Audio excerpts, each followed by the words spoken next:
to the RunRX podcast, where we talk about all things running.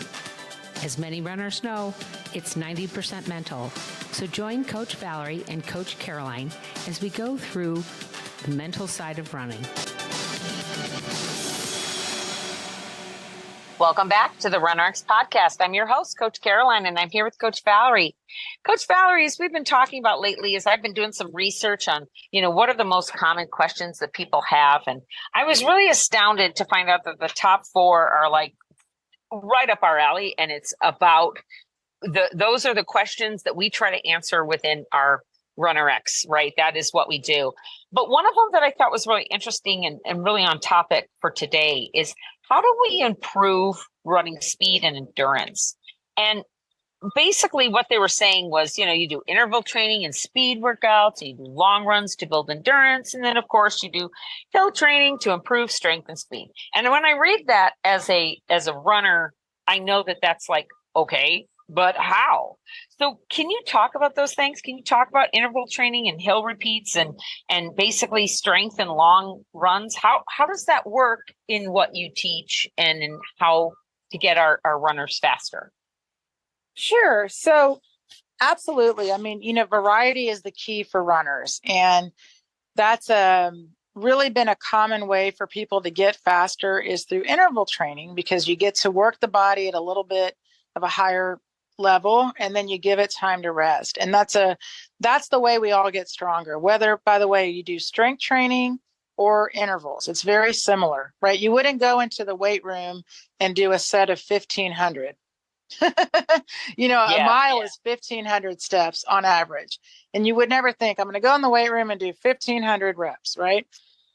So we get stuck a little bit on thinking we're supposed to just keep running, and eventually, hopefully, these magic things will happen, like we'll get faster and things like that.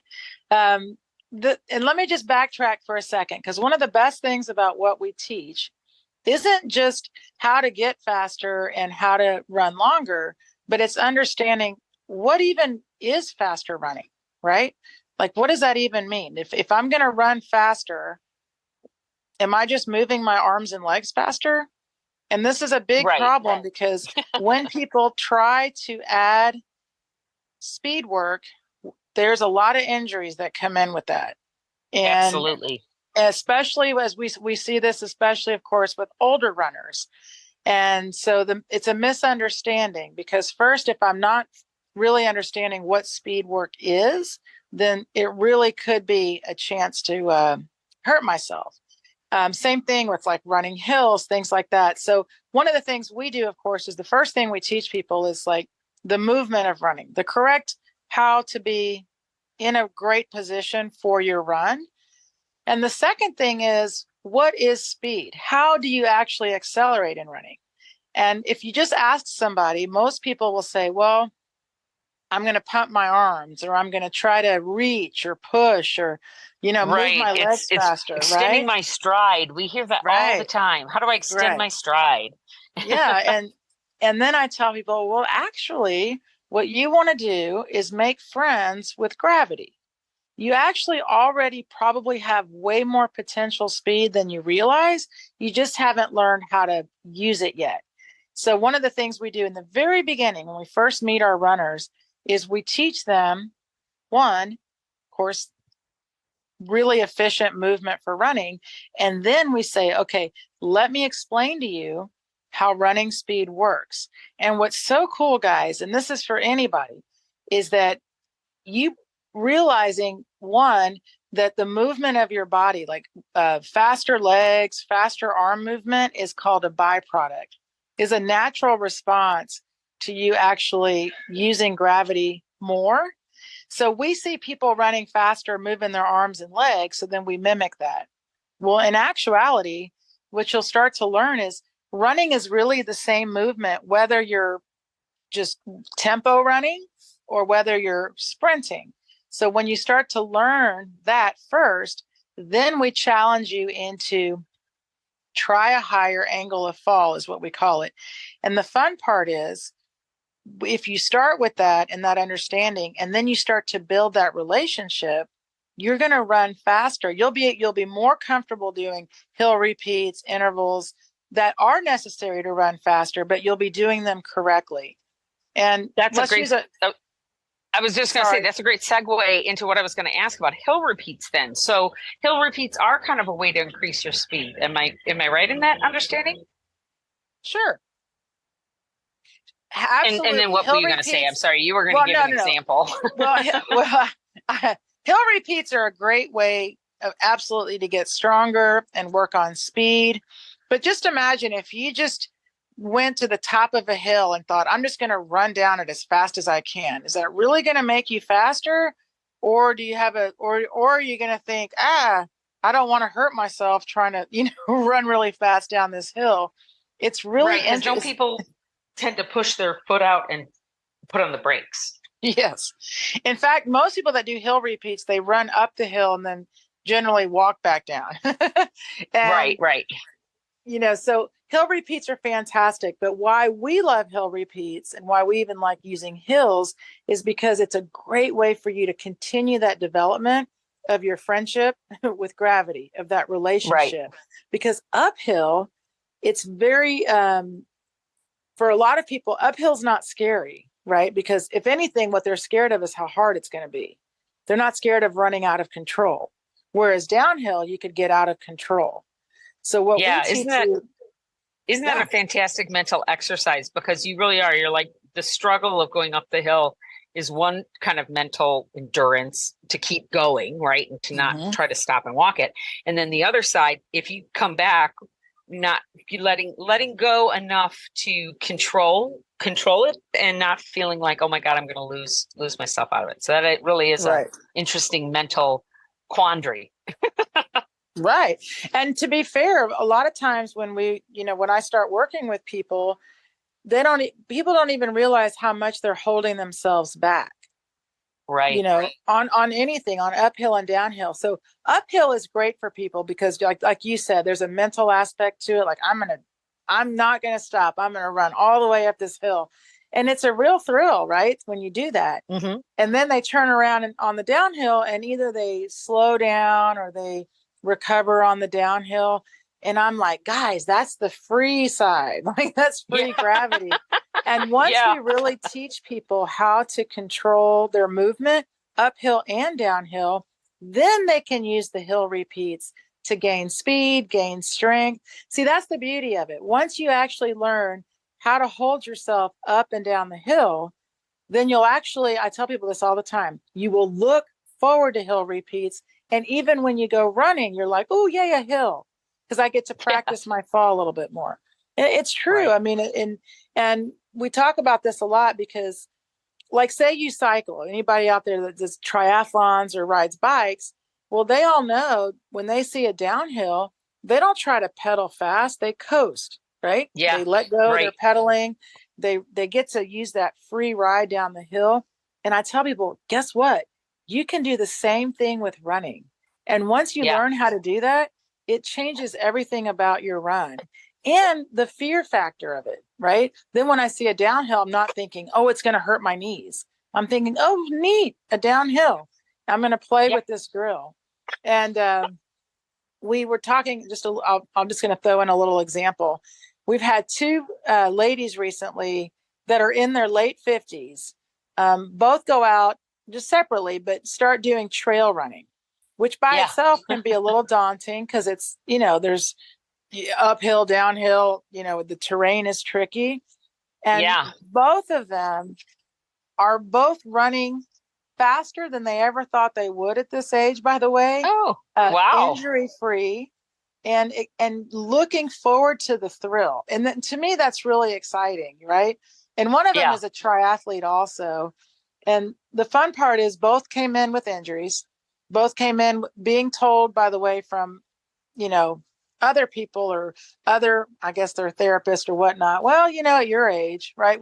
And the reality is that one, they weren't understanding how to move. So that tension of holding back was actually creating more tension in their running. And now that they know how to move uphill, downhill, off-road, on-road, they're both enjoying like a resurgence in their racing careers. So it's kind of fun to see that. Wow.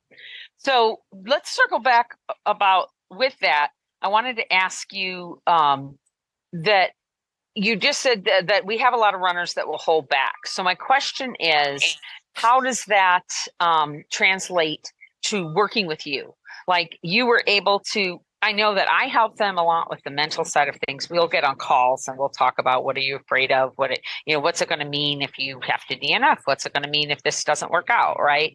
So that's one side of RunRX. But how do you as the coach help them physically kind of overcome some of the things they're doing and thinking as they're training? How were you able to help them with that by working with you? Well, number one is, most of our clients we don't get to see in person, right? So they have to send in videos and we do Zooms. So one of the best things is once somebody can see their movement and know they can change it and how to change it, that's a huge, huge benefit for everybody. Because really, say someone tells you, well, the reason that you're slow or the reason that you're injured or the reason you're not hitting your goals is because you have tight hips or you have whatever, you have flat feet or you have plantar fasciitis or whatever it is. Yeah. So some limitation. Whatever, yeah. So then they're already limited. So then they'll say to me, "Oh, Valerie, I can't run fast. I have tight hips or I have flat feet or whatever." And then I show them their movement. I'm like, "Well, actually, you really the issue you're having isn't anything to do with that. It's simply that you're just not pulling your foot. Let's work first on just pulling your foot. Let's work on your movement, on the correct movement pattern for your run. Once you get comfortable with that, let's introduce to you how you actually run faster."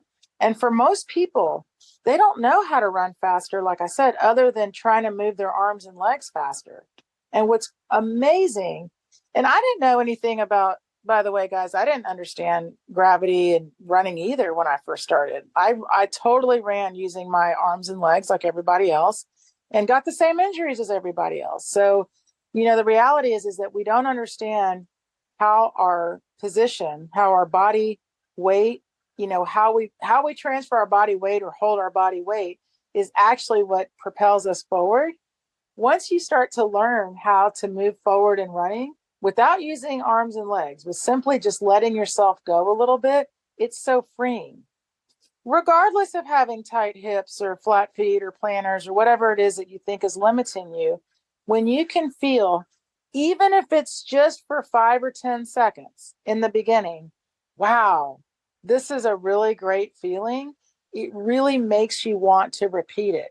And I love this. This has always been a big thing for me, is to feel that feeling you only need a small amount of space.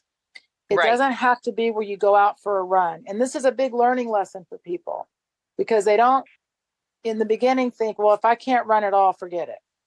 Yeah. And I'm like, no. Let's just start with movement practice. And if you can feel it in 5 to 10 steps, if you can feel it for 5 to 10 steps, just imagine you'll be able to repeat that same feeling for 5 to 10 more steps. And then you see what I mean? Once they absolutely. can feel the feeling, it's amazing what that does. One, it gives them hope again, you know? And, we had one lady just post, she's like, I've been with RunRX for 5 years and I came in with planners and it switched back and forth between feet. And she had every kind of therapy you can imagine, guys. She went to PT, she had the injections, I mean, you name it. No one ever said to her, it's your movement. And then as soon as I showed her movement, well, here she is 5 years later, still with us, by the way. And she's now running, she's training for a 100-mile run. She just did 55 miles. She's got marathons lined up. I mean, it wasn't anything to do with her calf. Everybody kept telling her, well, you got tight calf, that's why you got planters. She must have stretched her calf for 5 years straight before she met us, Yeah, absolutely. And so to me, that's the main thing, is that once you learn not just the movement of running, but how you can actually get faster without anything other than just learning how to move with gravity, it really is it's really freeing, but also it kind of rebuilds that excitement. Absolutely. So guys, that's going to kind of wrap this up for today. I want you to consider maybe opening up your mind to being coachable, not only on your running movement, on having somebody watch you and actually critique you run, and maybe even talking to somebody about the thoughts you have about running. And that's where I come in. And that's all part of the RunRX membership, and that's all part of the community. And if you go to our website, runrx.fit, you can join us. You can come in and hang out, get gait analysis, get on some Zooms, know what you're doing, maybe look at some running plans, and you can choose to stay or you can go. We're right now kind of doing a very free flow, come and go as you please. And it's because we've been doing this for a long time, and we know that you might need us right now, and you may not be able to afford to do it during a more critical time with your life, or you might not have the time to do it. So you want to come in for a month or two, and then you want to beg off for a month or two because you're going to travel, or it's summertime and the kids are out of school, and then you want to come back in because you want to race in the fall. So we want you to be part of that community, and we want to be able to meet you where you're at. So I hope you'll consider coming into RunRX.fit and working with us. And if you're not ready yet, please subscribe to our podcast, go to our YouTube channel, maybe look at the restart or the reboot, and join our community on social media because we would love to have you.